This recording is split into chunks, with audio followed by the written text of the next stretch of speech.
இங்கே வந்தது ஒரு இன்டர்வியூ அட்டன் பண்ணுறதுக்கு தான் வந்திருந்தேன். கம்பெனியில் இன்டர்வியூ அட்டன் பண்ணுறதுக்கு வேண்டி தான் நான் இங்கே வந்தது. நான் வரும்போது தனியாக தான் வந்தேன்.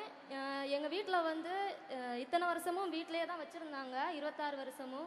இப்போ தான் நான் வெளி ஊருக்கே நான் வந்திருக்கிறது. தனியாக தான் வந்தேன். எங்கள் அம்மா நல்லா அழுதாங்க. இந்த பொண்ணு எப்படி அங்கே போய் ரன் பண்ண போகிறா, எந்த மாதிரி அந்த இடம், அவள் போகிற இடம் எப்படி இருக்கும் அப்படின்னு தெரியாமல் பயந்தாங்க. என்கிட்ட சொன்னாங்க நீ போக வேணாம் அப்படின்னு. ஆனால் நான் வீட்டு சூழ்நிலை சரியில்லாதனால நான் என்ன பண்ணேன்னா, இல்லை முடியாது, நான் வெளியில் போய் ஆகணும்னு சொல்லிட்டு நான் இங்கே வந்தேன்.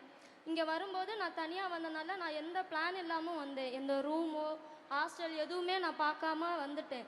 ஃபஸ்ட்டு வந்ததுமே என்னோடய லக்கேஜ் எல்லாம் வைக்கணுமேன்னு சொல்லிட்டு ஒரு ப்ரைவேட் ஹாஸ்டல் போயிருந்தேன்.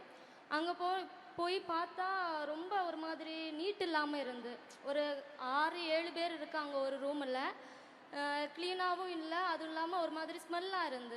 சரி ஓகே, நம்ம இங்கே போவோம், இன்டர்வியூ அட்டன் பண்ணிட்டு வந்துடுவோம். ஏன்னா எனக்கு அன்னைக்கு இன்டர்வியூ இருந்து, எதுவாக இருந்தாலும் அங்கே போயிட்டு பார்ப்போம் அப்படின்னு சொல்லிட்டு நான் இன்டர்வியூ அட்டன் பண்ண போயிருந்தேன்.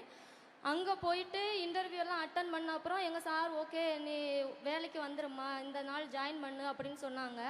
ஆனால் நான் சார்கிட்டே கேட்டேன், சார் இப்படி எனக்கு வந்து ரூம் எதுவும் கிடையாது, நான் வந்து தனியாக தான் இங்கே வந்திருக்கேன், நான் எந்த ரூமும் பார்க்காம ஹாஸ்டல் எதுவுமே நான் ரெடி பண்ணாமல் நான் இங்கே வந்துட்டேன், எனக்கு ஏதாவது ஒன்று ரெடி பண்ணி தர முடியுமான்னு நான் கேட்டேன். அப்போ எங்கள் சார் என்ன பண்ணாங்கன்னா, அவங்களுக்கு தெரிஞ்சவங்கள்ட்ட கேட்டாங்க. அப்புறம் வந்து கூகுளில் சர்ச் பண்ணி பார்க்கும்போது இந்த தோழி ஹாஸ்டல் பற்றி தெரிஞ்சுது, அது கவர்மெண்டோடது அப்படின்னு சொல்லிட்டு சொன்னாங்க. அப்போ எங்கள் சார் வந்து என்ன சொன்னாங்க, நீ அங்கே போய் கேளு அப்படின்னு.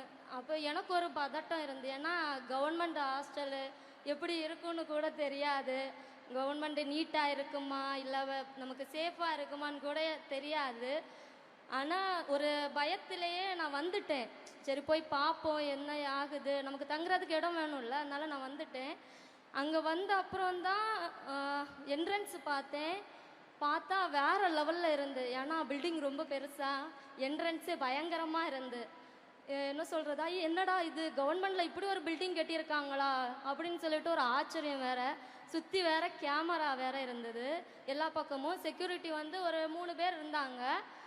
போனதுமே என்னம்மா யாரை பார்க்கணும் அப்படின்னு கேட்டாங்க. நான் வந்து இப்படி எனக்கு ரூம் இல்லை, நான் இங்கே வந்து கேட்குறதுக்கு வந்திருக்கேன் அப்படின்னு.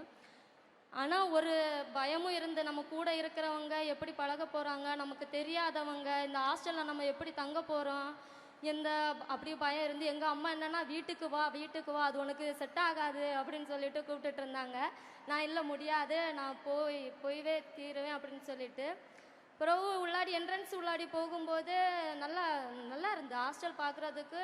என்ன சொல்கிறது, சுற்றி கேமரா இருக்கும்போதே நமக்கு ஒரு மனசுக்குள்ளே தோணல, பரவாயில்ல நம்ம இங்கே வந்து சேஃபாக இருப்போம் அப்படின்னு சொல்லிட்டு தோணும்ல, அந்த மாதிரி தான்.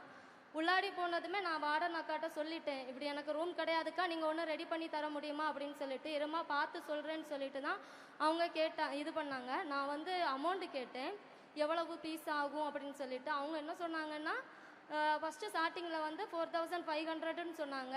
அதுக்கப்புறம் 3 மந்த்துக்கு அப்புறம் உனக்கு 3800 தான் வரும் அப்படின்னு சொல்லியிருந்தாங்க. அதுக்கப்புறம் இங்கே சேஃபாக, நான் அவங்கள்ட்டையும் கேட்டேன், இங்கே சேஃபாக இருக்குமா, இது கவர்மெண்ட் ஹாஸ்டல்னு வேற சொல்கிறாங்க, இப்படி பரவாயில்லையா அப்படின்னு சொல்லிட்டு.